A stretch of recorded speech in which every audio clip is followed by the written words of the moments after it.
Hi everyone, welcome back to another video from Trading for Beginners.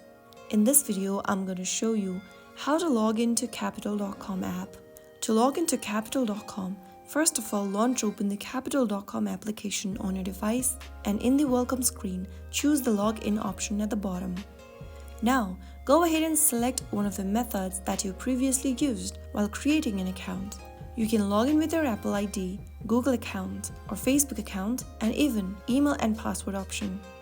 Just make sure to choose the same option that you used previously. Since I chose email, I'm gonna have to do the same here. Type in your email address and your password associated with your account in the respective text boxes. Finally, click on the login button. After you do that, you'll be logged into your Capital.com account. And that's it. You are ready to start trading and managing your investments. If this tutorial was helpful, don't forget to like, comment, and subscribe for more easy trading tips. I'll see you in the next video. Thank you for watching.